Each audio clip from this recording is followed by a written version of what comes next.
Our stories typically have really big plot twists at the end, and today's story is no different. However, the plot twist today is so unexpected, so abrupt, so shocking, so horrifying that I thought it would be interesting if you all tried to guess the ending as you're watching it, and you put your guesses in the comments section, and then we'll see if anybody comes even remotely close to what the ending actually is. I gotta be honest, I don't think anybody is gonna guess this one. But before we get into that story, if you're a fan of the strange, dark, and mysterious delivered in story format, then you've come to the right place because that's all we do, and we upload once a week. So, if that's of interest to you, please change the 4th song on the Like Button's Sleep playlist to the loudest heavy metal death music you can possibly find. Also, please subscribe to our channel and turn on all notifications so you don't miss any of our weekly uploads. Okay, let's get into today's story.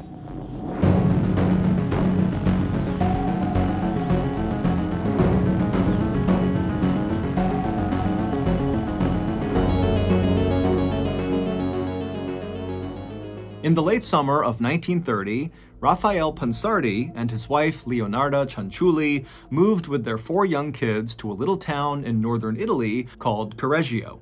A terrible earthquake had destroyed the family's previous village and killed nearly all of their neighbors. And so this family was feeling very lucky to be alive, but when they arrived in Correggio, they really had nothing and were hoping that, the people of this town will just be very welcoming and generous and kind of help them get set up again. And the people of this town did exactly that.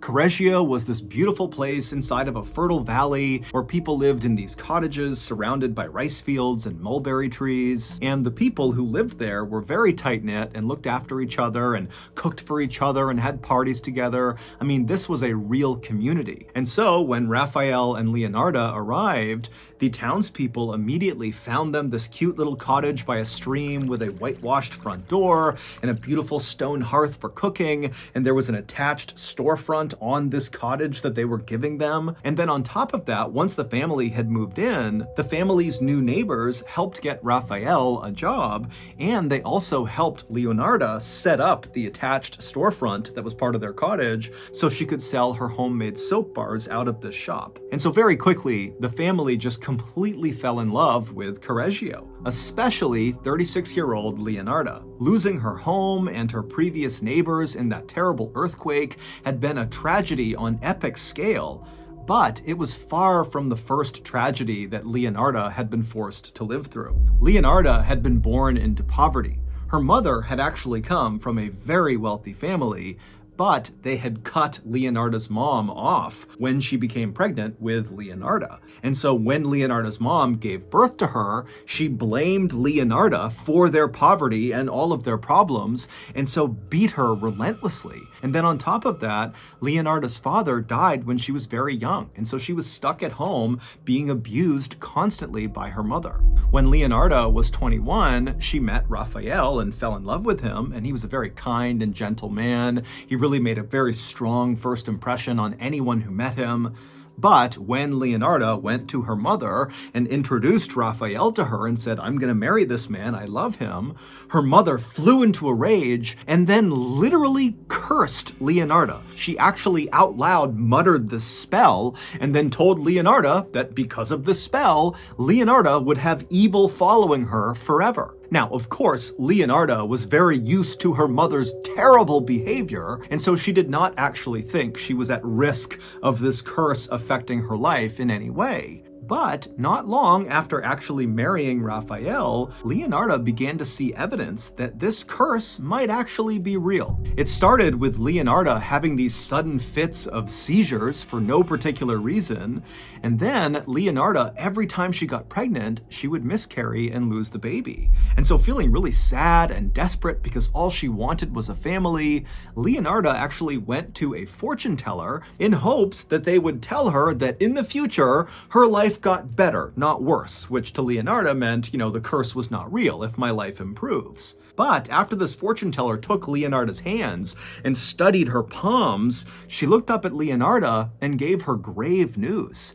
She said, "Leonarda, you're going to have living children, but they're all going to die young. and I see a prison and an insane asylum in your future. This experience totally shocked Leonarda and confirmed for her that her mother's curse must be real. And sure enough, over the following years, Leonarda and Raphael would go on to have 14 living children, and 10 of them would die when they were babies or toddlers.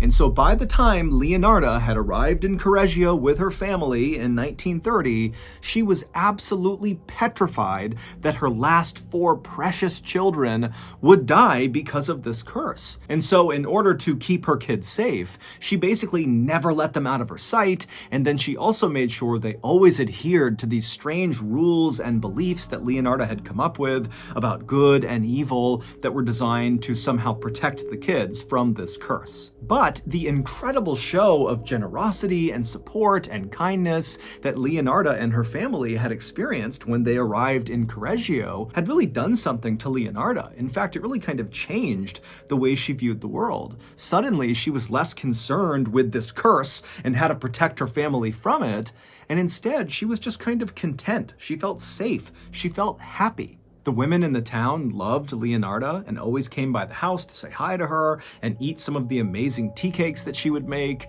And also Leonarda had become best friends with this woman named Virginia, who was a former opera singer from Milan, who was very elegant and beautiful. And every time she went to a dinner party, she would invite Leonarda. And also Leonarda and her family were becoming financially stable really for the first time ever. Leonarda's soap shop that she ran out of their cottage was really successful. People came from all around to buy her soaps because nobody could make them like she could. And Raphael's job as a clerk was very steady, and he too was becoming well respected in town. And so because of how well this transition to Correggio had been, at some point Leonarda made a promise both to herself and to the universe that instead of focusing all of her time and energy on this curse, which had plagued her whole life, instead she was going to focus on helping the people of Correggio any way she could because they had done so much for her. And that is exactly what Leonarda did, but in a kind of ironic way. Because of the fear Leonarda had for her mother's curse, she had gone to that fortune teller many years ago. And even though the news she got when she saw the fortune teller was horrible, Leonarda had left that experience kind of fascinated with the art of fortune telling and magic and sorcery. It just really appealed to her. And so now that Leonarda was running this very successful soap shop out of her house, there were all these people coming from far and wide that would ask to barter for her soaps. Bartering is like trading one item for another item versus paying for something outright with money. And so Leonarda began bartering with these travelers whenever they had books about fortune telling, about magic, about sorcery, about how to make potions, about the occult. And after reading through all of these books and learning as much as she could, Leonarda, in addition to selling her soaps, began offering fortune telling services to the people of Correggio. And it would turn out she was really good at predicting the future, to the point where people in town basically began going to her for all kinds of advice. She helped women find love, she told farmers what crops to plant, she created these charm bags for people and told them they would protect them. She also began creating these herb potions for people when they got sick. It actually got to the point where people trusted her so much that when they got sick, they didn't even go to the doctor. They just went to her. And so very quickly, Leonarda felt very proud of the fact that she had lived up to the promise she had made both to herself and to the universe to always help the people of Correggio at every turn. But more than that, Leonarda was starting to think that this newfound sense of purpose and happiness she was getting in helping the people of Correggio through her various services had finally broken her mother's curse. By 1939, Leonarda and her family had been living in Correggio very happily for almost 10 years, and at the time, Leonarda's oldest son, Giuseppe, was 17 years old. Giuseppe was tall, he was handsome, he had dark hair, he had dark eyes, and all the girls loved him. And Giuseppe and Leonarda had always had a very close relationship. Every day, Giuseppe would come home, and he and his mom would sit in the kitchen, and they would chat for a while and eat some of her tea cakes. But now, in 1939, when Giuseppe was 17, he started to act a little bit different. He would come home, and instead of going into the kitchen to sit with Leonarda, he would just go straight to his room and shut the door. And when Leonarda or Raphael would ask him, hey, is everything okay? Giuseppe would get very defensive and say he was fine and to please just leave me alone. But to Leonarda, it seemed really obvious that her son was not fine, and she thought, maybe he has some sort of secret he's keeping, and that's what's making him act this way. He's hurting on the inside, but he can't share it with the world. But Leonarda had no idea what this secret might be. And then one day, late that same year, Leonarda was walking through town when one of her neighbors came up to her and said, "Hey, are you aware that your son, Giuseppe, has signed up for the military and he's leaving for training in just a few months?" Leonarda had not heard about this. People were talking a lot about World War II, which had just started around this time, but Leonarda had never considered that her precious son would go off to fight in that war. But now, Leonarda realized that Giuseppe's recent strange behavior suddenly made sense. This was the secret he was keeping. He had joined the military, and he hadn't told his family. Leonarda turned around and went straight home. She went right into her bedroom, shut the door, and she just sobbed. To her, it felt like her mother's curse was back, and now her precious son was going to go off into the war and he was going to die, unless she found a way to combat this evil that was now following her again.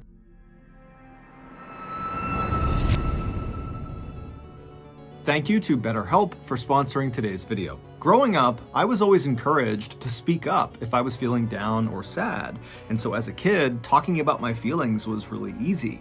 But fast forward to 2017, when I was in my late 20s and suffering for the first time from a severe bout of depression, it was like I knew what I was supposed to do, ask for help, but I just couldn't do it. It was like I was afraid if I told someone what my issues were, it would scare them, or worse, it would make them feel bad too. Luckily, my wife and my family encouraged me to go seek out a therapist, and honestly, that totally changed my life. But the point I'm trying to make here is that because of my upbringing, I should have been the first person in line for therapy right when I started struggling in 2017. But that's just not how life works. Oftentimes, the way we think we will act during a crisis is very different from how we actually act during a real crisis. So if you are struggling right now with your own personal crisis and you're hiding it from other people, you haven't asked for help yet, stop, take a deep breath, and do what I did.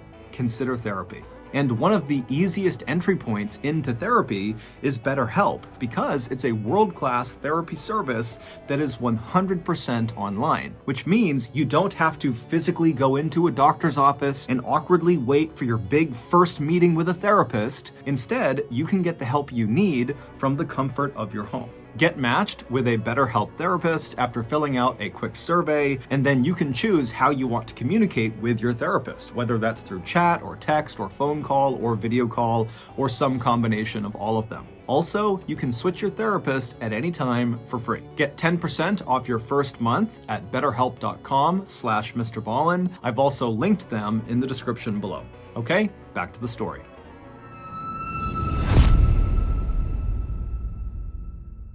For the next several days, Leonarda did not open up her soap shop, she didn't come downstairs, she just stayed locked in her bedroom and read through all of her books about magic and sorcery and the occult, looking for some sort of solution for how to fight this curse.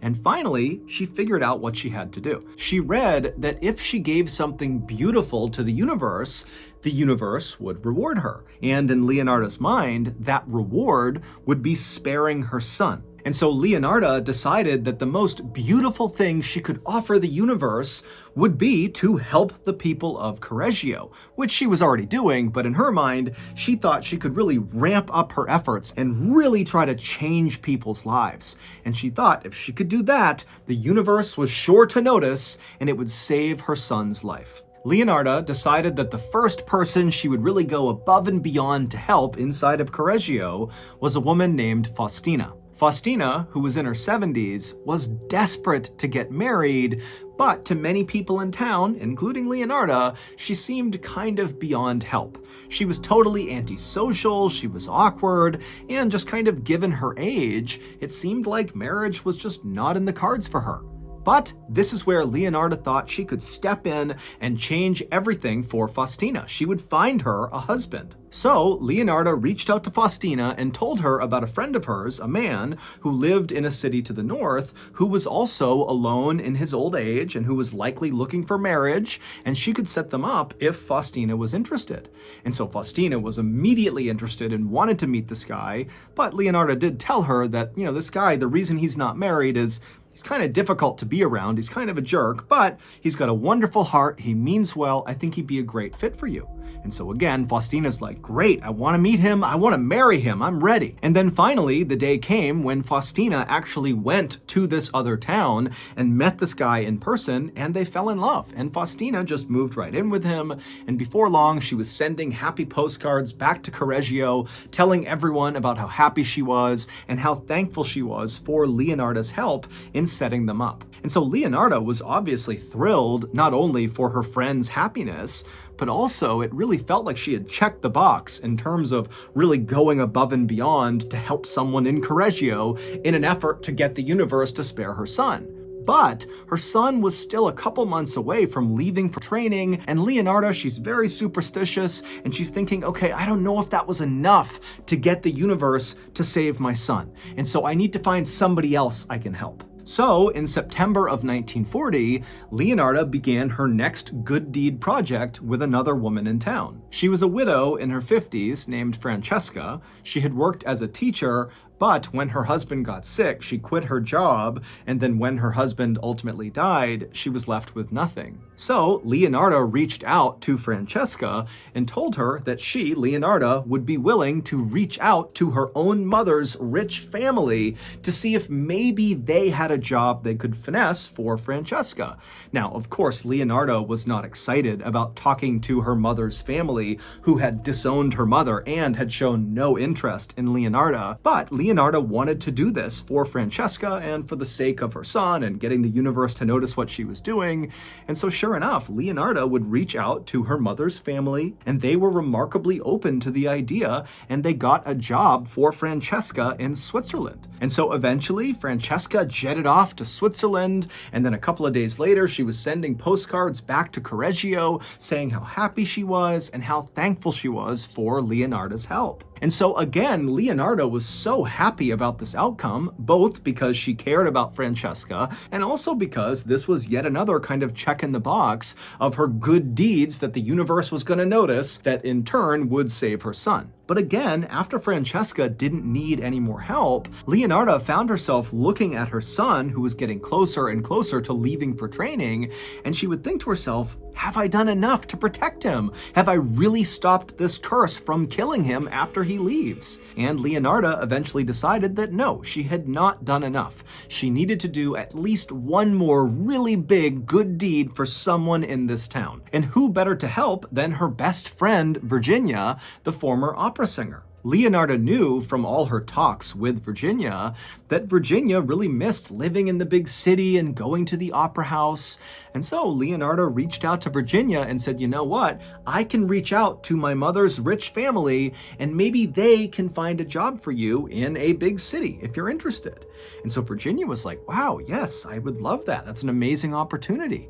And so Leonarda again would contact her mother's rich family, and again they came through, finding this job as a social planner for this very rich guy in Florence, Italy, who often funded plays and operas. And so this job was perfect for Virginia. When Leonarda told Virginia about this opportunity, Virginia cried tears of joy. After packing up all of her things, Virginia made a stop at Leonarda's house to say goodbye and thank you, and the two women would hug and laugh and cry, they would drink wine together, and then finally, when it was time for Virginia to go, even though Leonarda was very sad, she was also quite happy, because finally she felt like this good deed was enough to get the universe to spare her son. However, Leonarda, being a very superstitious person, did have one more little thing she wanted wanted to do with Giuseppe before he left for the military. And this little thing was her, Leonarda, bathing her son, her 18-year-old son,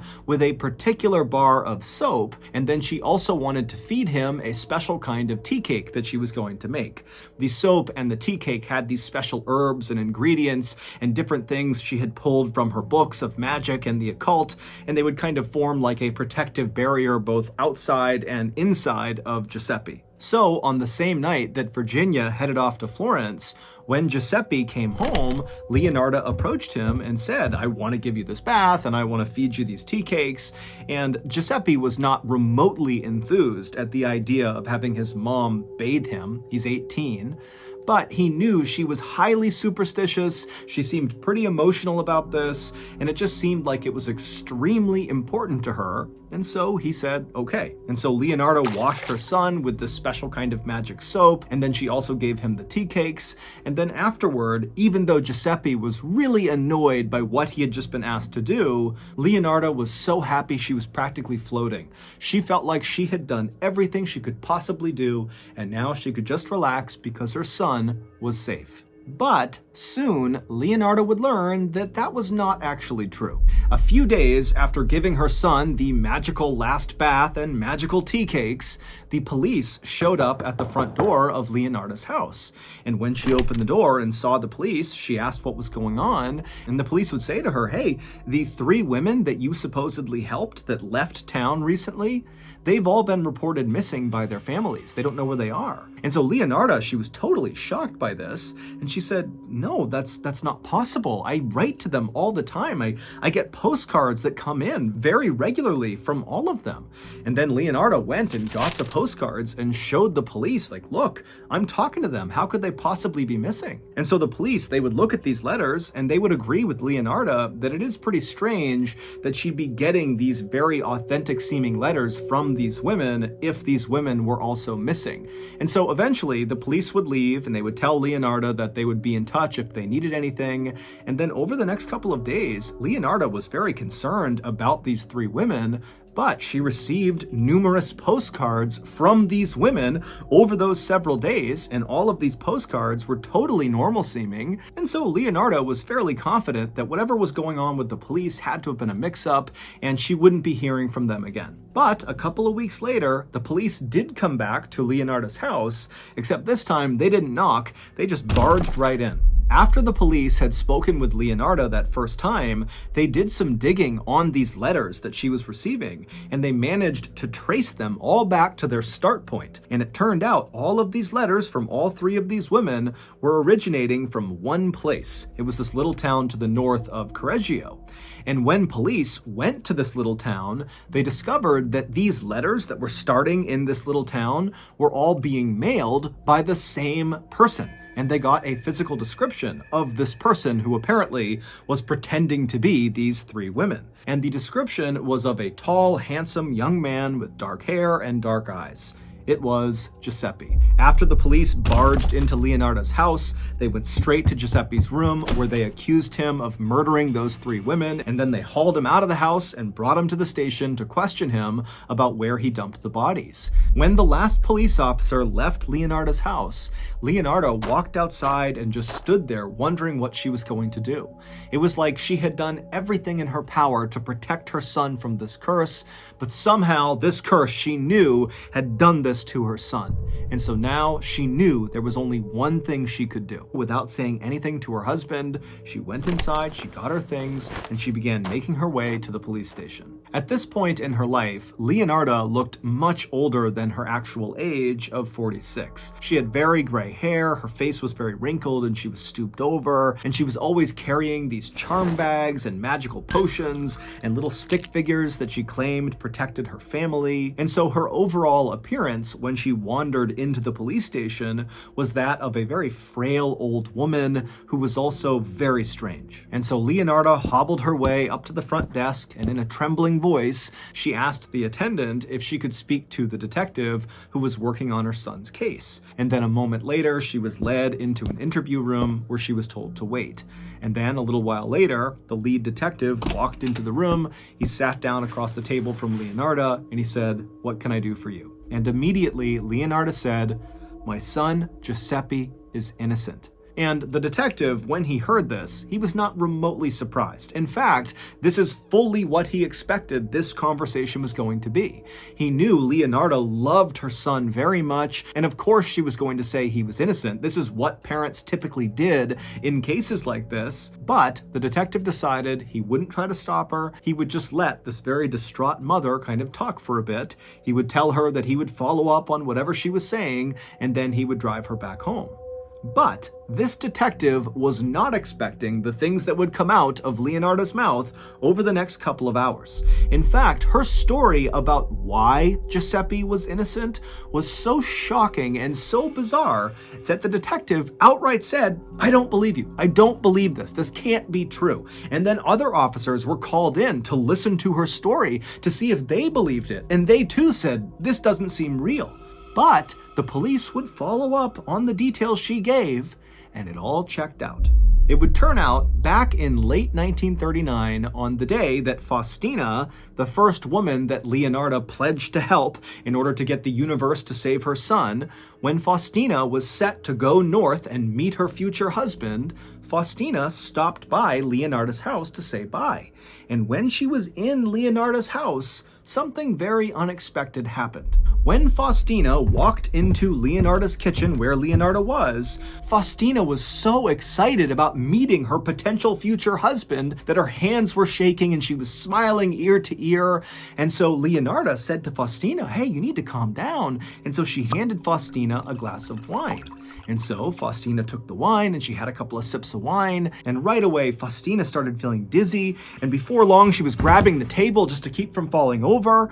It would turn out the wine was poisoned by Leonardo.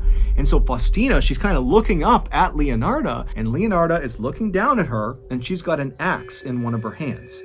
And she says to Faustina, "I'm so sorry." And then she winds up and she strikes Faustina in the chest with the axe and lodges it in her chest. And so she lets go of it, expecting Faustina to die. She doesn't. Faustina's just standing there with an axe in her chest. And so Leonardo grabbed the handle of the axe, she pulled it out of her chest, and then began wailing on her head over and over and over again until Faustina did fall to the ground dead.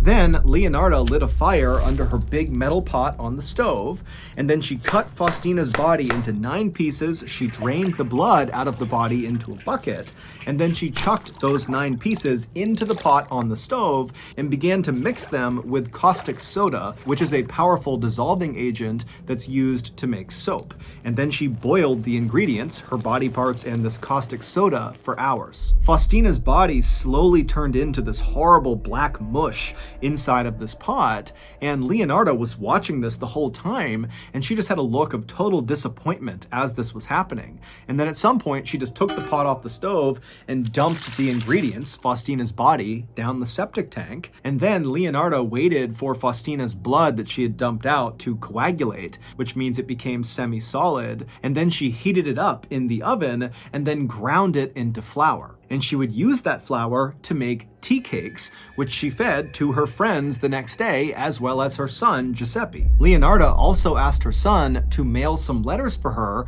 from the little town to the north where Faustina had supposedly gone. These letters, of course, were written by Leonardo, pretending to be Faustina to give the impression that she was still alive and well. And Giuseppe, when he was told to go mail these letters, didn't think anything of it. He was used to doing errands for his mom. Even though Leonardo basically got away with killing Faustina, her plan for Faustina had not really gone the way Leonardo had hoped. When she boiled Faustina's chopped up body parts and this caustic soda, they didn't really mix the way she wanted them to. Leonardo was convinced that the reason for this is because Faustina was too skinny, and so there wasn't enough fat on her body for the mix to be perfect. So Leonardo had come up with another elaborate story, this time for another woman, Francesca, about that job in Switzerland she got through her mother's rich family. Of course, none of that was true, and when Francesca came by Leonardo's house to say goodbye to her, she was offered a glass of poisoned wine, and after she sipped from it, she became dizzy, and then Leonardo showed up with an axe and hacked Francesca to death. But again, when the body parts and the caustic soda were in the pot on the stove boiling together, they were still not coming together the way Leonardo wanted. And so again, Leonardo, with a look of disgust, just dumped the pot down the septic tank and wound up making tea cakes from Francesca's blood. Then the next day, she fed those tea cakes to her friends, as well as Giuseppe, and she also asked Giuseppe to send a few more letters from up north. These letters were, of course, from Francesca. Still feeling totally unsatisfied with how the last two killings had gone, Leonardo moved on to her third target, her best friend, Virginia.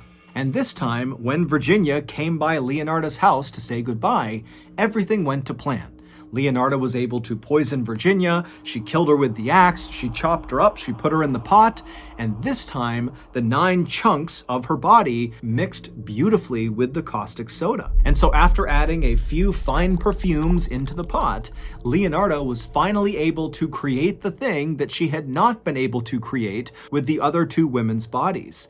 And that was a beautiful, rich, creamy bar of soap. She also, again, made tea cakes from Virginia's blood. That night, when Giuseppe came home, Leonardo demanded that she be allowed to bathe him with her magic soap, i.e. the soap made from Virginia's body. And so she did that. She scrubbed him with Virginia's body soap. And then while she was doing that, she fed him the tea cakes that were made from Virginia's blood.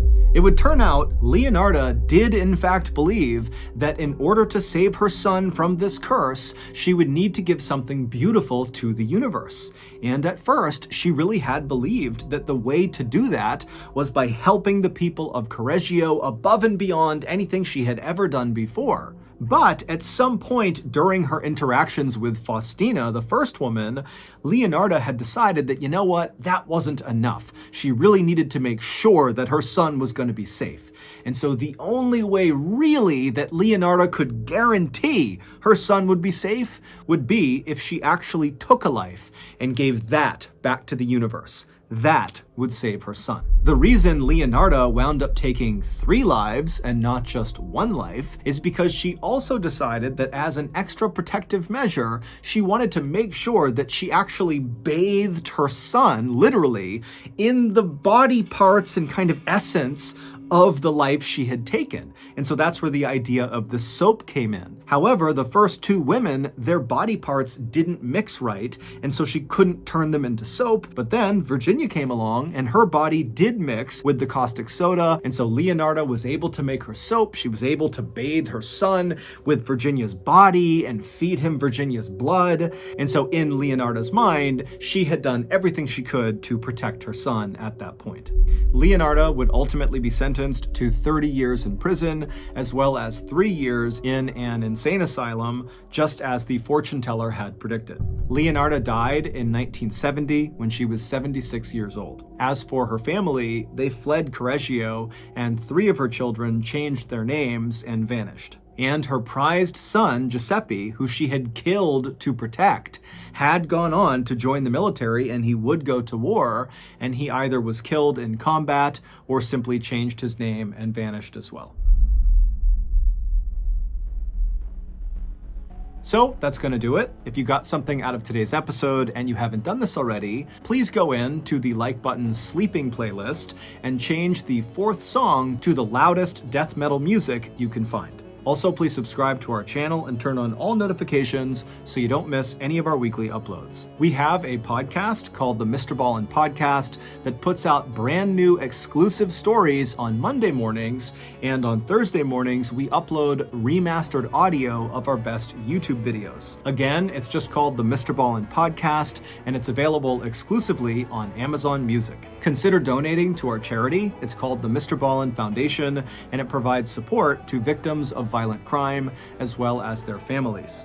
Monthly donors to the MrBallen Foundation Honor Them Society will receive free gifts and exclusive invites to special live events. Go to mrballen.foundation and click on Get Involved to join the Honor Them Society today. We have 2 additional YouTube channels, MrBallen Shorts and MrBallen en Espanol, We also post near daily content on TikTok, Facebook, and Snapchat. All of those pages are just called MrBallen. If you want to get in touch with me, please follow me on any major social media platform and then send me a direct message. My username is just @MrBallen, and I really do read the majority of my DMs. Check out our merch at shopmrballen.com, and if you have a story suggestion, please submit it to our subreddit, just called MrBallen. It's linked in the description below. So, whether I see you on Twitter, Instagram, TikTok, Reddit, YouTube, Facebook, other YouTube channels, the podcast, wherever, just know that I really appreciate your support, and until next time, that's gonna do it. See ya. I always tell my oldest daughter to do things that scare her, because oftentimes those are the things we actually want to do the most. And so today I'm going to live up to what I always tell my kid to do, because today I'm announcing my first ever live storytelling show. Doing a live event has always been so interesting to me, but it's actually just kind of terrified me, and so I gotta do it. It's going to be a digital live experience on February 16th, so roughly 2 weeks from now, and because it's so close to Valentine's Day, we decided to call this show the Ballentine's Day Show. And this 1 hour long show will just be me at my desk with no script, telling you crazy, strange, dark, and mysterious stories in real time. If this first show goes really well and people enjoy it and they want more of it, then I think there's a real chance we transition to a full-scale tour where maybe I could be telling live stories in campgrounds or in locations where some of these stories have taken place. We don't know yet, but it all starts with this first show. So to show your support and to tell us that you want a live tour, go get your tickets now. There's even some really cool special limited edition Ballentine's Day merch that you can get as part of a ticket bundle. Also, I'll be doing a live Q&A after the show that you can get a pass to as well. Go to moment.co/MrBallen to get your tickets, to get your merch, to get your after party passes. Again, that's moment.co/MrBallen. Happy Ballentine's Day.